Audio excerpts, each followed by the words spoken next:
आज की वीडियो में हम बात करेंगे नेताजी सुभाष चंद्र बोस के बारे में। तो चलिए पढ़ते हैं।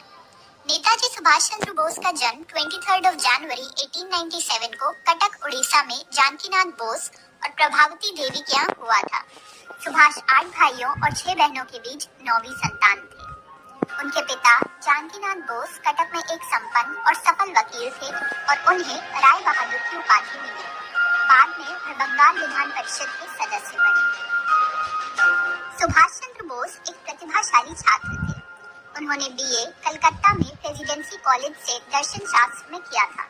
वे स्वामी विवेकानंद की शिक्षाओं से गहरे प्रभावित थे और एक छात्र के रूप में देशभक्ति के लिए जाने जाते थे। एक ऐसी घटना में जहां बोस ने अपने नस्लवादी टिप्पणी के लिए अपने प्रोफेसर E.F. ऑटन की पिटाई की, उस घटना ने सरकार की नजर में बोस को विद्रोही भारतीय के रूप में कुख्यात कर दिया। उनके पिता चाहते थे कि नेताजी एक सिविल सेवक बने और इसलिए उन्हें भारतीय सिविल सेवा परीक्षा में बैठने के लिए इंग्लैंड भेजा गया। बोस को अंग्रेजी में उच्चतम अंकों के साथ चौथे स्थान पर रखा गया था, लेकिन स्वतंत्रता आंदोलन में भाग लेने के लिए उनका आग्रह तीव्र था और अप्रैल 1921 में उन्होंने प्रतिष्ठित भारतीय सिविल सेवा से इस्तीफा दे दिया और भारत वापस आ गए।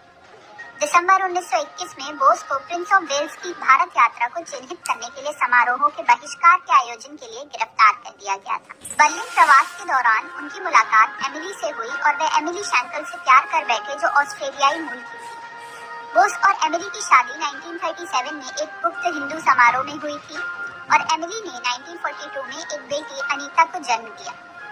अपनी बेटी के जन्म के कुछ समय बाद बोस 1943 में जर्मनी से वापस भारत आए। तो चलिए अब हम लोग सुभाष चंद्र बोस के राजनीतिक करियर या फिर पॉलिटिकल करियर के बारे में पढ़ते हैं।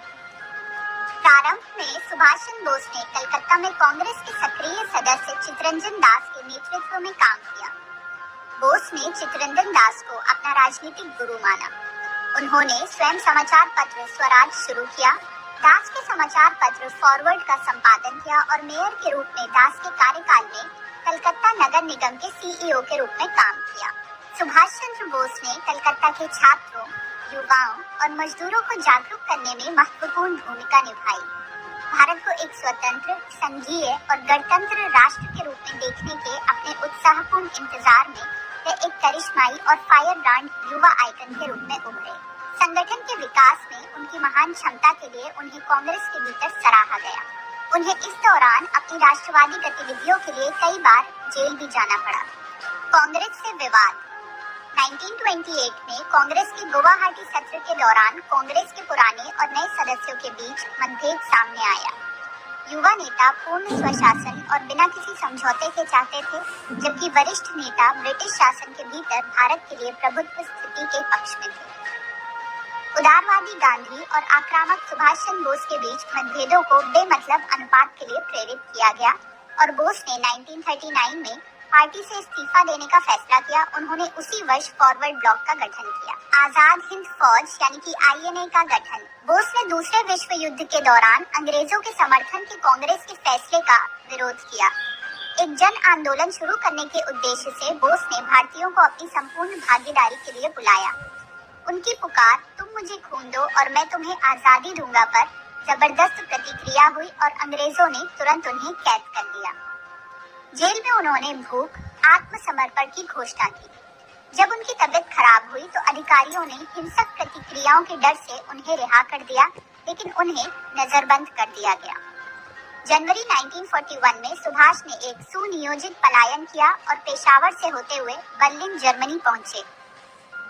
जर्मनी ने उन्हें अपने प्रयासों में अपना पूर्ण समर्थन देने का आश्वासन दिया और उन्होंने जापान के प्रति भी निष्ठा प्राप्त की।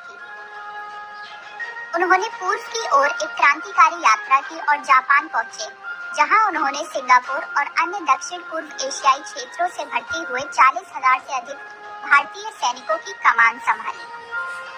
उन्होंने अपनी सेना को आजाद हिंद फौज यानी कि इंडियन नेशनल आर्मी INA का नाम दिया और अंडमान और निकोबार द्वीप समूह को अंग्रेजों से पकड़ने के लिए नेतृत्व किया, जिसके बाद इसे स्वराज द्वीप के रूप में फिर से शुरू किया। आजाद हिंद फौज ने कब्जा किए गए क्षेत्रों में काम करना शुरू कर दिया। INA या आजाद हिंद फौज ने बर्मा बॉर्डर से भारत की ओर अपना रुख किया और 18 मार्च 1944 को भारत की धरती पर कदम रखा। दुर्भाग्य से विश्व युद्ध खत्म हो गया था और जापानी और जर्मनी सेना ने आत्मसमर्पण कर दिया था। आजाद हिंद फौज को पीछे हटना पड़ा। तो आइए अब हम लोग सुभाष चंद्र बोस की डेथ यानी कि मृत्यु के बारे में पढ़ते हैं। पीछे हटने के तुरंत बाद नेताजी रहस्यमयी तरीकों से गायब हो गए। ऐसा कहा जाता है कि वे वापस सिंगापुर गए और दक्षिण पूर्व एशिया में सभी सैन्य अभियानों के प्रमुख फील्ड मार्शल हिसेची तरुची से मिले, जिन्होंने उनके लिए टोक्यो जाने की व्यवस्था की। वे 17 अगस्त 1945 को साइगोन हवाई अड्डे से एक मित्सुबिशी T-21 भारी बम वर्षक विमान में सवार हुए। अगले दिन ताइवान में एक रात रुकने के कुछ ही समय बाद विमान दुर्घटनाग्रस्त हो गया। गवाहों के अनुसार 18 अगस्त 1945 को उनकी मृत्यु हुई।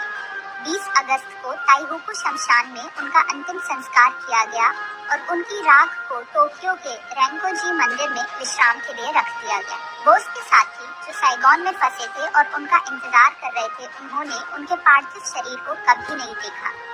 उन्होंने ये मानने से इनकार कर दिया कि उनका नायक मर गया है। उन्हें उम्मीद थी कि वे ब्रिटिश अमेरिकी ताकतों द्वारा पता लगाए जाने के खतरे के कारण गुप्तवास में चले गए होंगे। वे पूरे दिल से मानते थे कि नेताजी अपनी सेना को इकट्ठा करेंगे और दिल्ली की ओर मार्च करेंगे। जल्द ही गांधी ने बोस की मृत्यु के बारे में संदेह व्यक्त किया। स्वतंत्रता के बाद लोगों ने यह मानना शुरू कर दिया कि नेताजी ने एक तेजस्वी जीवन को अपनाया और साधु बन गए। भारत सरकार ने मामले की जांच के लिए कई समितियों का गठन किया। 1946 में पहले टिगेस रिपोर्ट और फिर 1956 में शाहनवाज कमेटी ने निष्कर्ष निकाला कि बोस वास्तव में ताइवान में दुर्घटना में मारे गए थे। बाद में खोसला आयोग 1970 ने पहले की रिपोर्टों के साथ सहमति व्यक्त की। न्यायमूर्ति मुखर्जी आयोग 2006 की रिपोर्टों में कहा गया, बोस की विमान दुर्घटना में मृत्यु नहीं हुई और रेंकोजी मंदिर में राख उनके नहीं हुई।